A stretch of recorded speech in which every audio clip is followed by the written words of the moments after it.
ముద్దుగా పెంచుకుంటున్న పిల్లలు ఒక్కసారిగా దూరం కావడంతో ఆ తల్లిదండ్రుల బాధ వర్ణనాతీతంగా మారింది.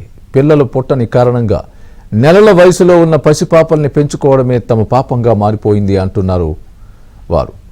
విమెన్ అండ్ చైల్డ్ వెల్ఫేర్ అధికారుల తీరుతో తీవ్ర మనస్తాపానికి గురవుతున్నామని చెబుతున్నారు. హైకోర్టు తమకు అనుకూలంగా అనుమతి ఇచ్చినా న్యాయం జరగలేదంటున్న బాధితులతో మా ప్రతినిధి రాజేష్ ఫేస్ టు ఫేస్.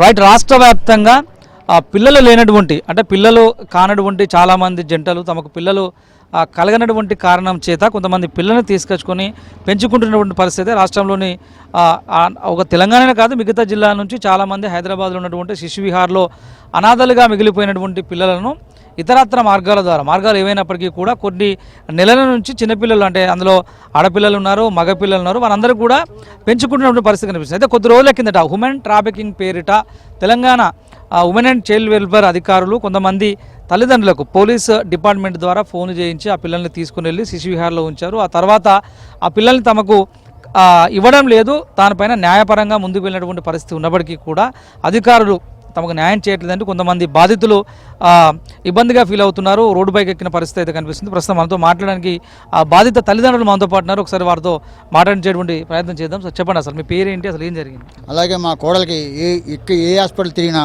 13 సంవత్సరాలు తిప్పాను సార్. పిల్లలు కలగరు అని చెప్పారు. ఆ తర్వాత పిల్లల్ని తెచ్చుకున్నాం సార్.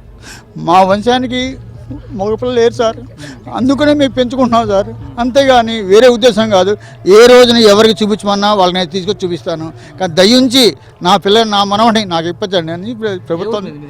మాది ఇక్కడే అండి. బాల శిశు విహార్ వ్యాన్ వచ్చిందనమాట.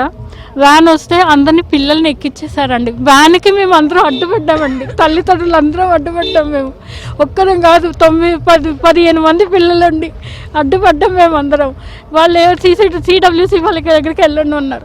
సిడబ్ల్యూసీ వాళ్ళు ఏమన్నారంటే చట్టపేద ప్రకారంగా వెళ్ళండి మీరు అన్నారు. ఇదండి హైకోర్టుకు కూడా వెళ్ళాం. First single bench court order అండి ఇది.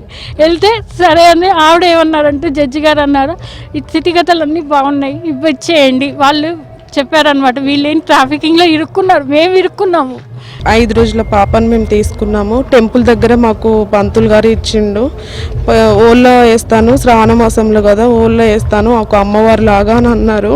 నాకు పిల్లలు కాకపోవడం వల్ల ఏం జరిగిందంటే 5 రోజుల పాపను తీసుకున్న తర్వాత ఆ పాప కండిషన్ చూస్తే మొత్తము షీము పుండ్లు, ఆ పాప బ్రతకదని అన్నారు.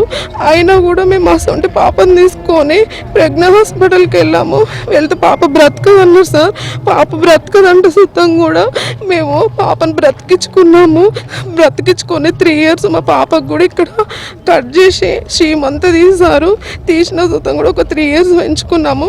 మా ఫ్యామిలీ అంతా హ్యాపీగా ఉన్నాం అనుకున్న మూమెంట్లో మాకు పిఎస్ నుంచి వెళ్ళి ఫోన్ వచ్చి, ఇగో అమ్మ ఫోన్ మాట్లాడని చెప్పేసి ఫోన్ మాట్లాడినాక తర్వాత మాకు థర్స్డే 22nd రోజు కాల్ చేసి మీరు పిఎస్కి రాండి అమ్మ, మీ పాప ఎలా ఉందో చూస్తాము, చూసినాక తర్వాత మేము ఇచ్చేస్తాము, పాప హాస్పిటల్ రిపోర్ట్స్ అన్నీ తీసుకొని రాండి అని అంటే అన్నీ తీసుకొని వెళ్ళినాం సార్. బాలరక్ష వ్యాన్ వచ్చేసింది. మా పిల్లలు మేము తీసుకొని పోతుంటే ఎక్కడికి తీసుకుని వెళ్తున్నాం సార్ అని అంటే ఏమి చెప్పలేదు సార్. ఏమి చెప్పకుండా మాకు నేను వ్యాన్లో కూర్చొని మా పాపను ఎత్తుకుంటే మా పాప నన్ను వదిలిపెట్టలేదు. నేను అమీర్పేట శిశువారికి వెళ్తే మీరు సిడబ్ల్యూసీకి వెళ్ళండి అమ్మా అన్నారు.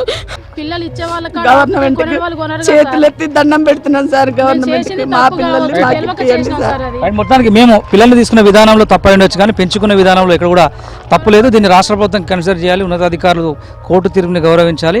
ముఖ్యమంత్రి గారికి, రాష్ట్ర ప్రభుత్వానికి, అధికారులకు సవినయంగా బాధితులుగా తాము విన్నవించుకుంటున్నాము. ఇక్కడ కూడా తప్పు చేసే ఆస్కారం లేదు. పిల్లలు తీసుకునే విధానంలో పొరపాటు జరిగి ఉండొచ్చు, కానీ పెంచే విధానంలో ఇక్కడ కూడా పొరపాటు జరగలేదు. న్యాయపరంగానే కోర్టు ఆదేశించినటువంటి ఆదేశాలకు అనుగుణంగా పిల్లల్ని మాకు దత్తతిస్తే భవిష్యత్తులో వాళ్ళని కాపాడుకుంటాము. అందుకు సంబంధించిన అగ్రిమెంట్ అన్ని కూడా ప్రభుత్వానికి కానీ సంబంధిత అధికారులకు కానీ అఫిడవిట్ రూపంలో మేము సమర్పిస్తాము. ఇప్పటికైనా 7 నెలల నుంచి తమ పిల్లల్ని తమకు దూరం చేసినటువంటి అధికారులు కోర్టు ఆర్డర్లను గౌరవించి తమకు న్యాయం చేయాల్సిందిగా ఏబిఎన్ ఆంధ్రజ్యోతి ద్వారా వాళ్ళంతా కూడా ప్రభుత్వాన్ని కోరుతున్న పరిస్థితే కనిపిస్తుంది. Cameraman గజపతో Rajesh, ABN Andhra Jyothi, Hyderabad.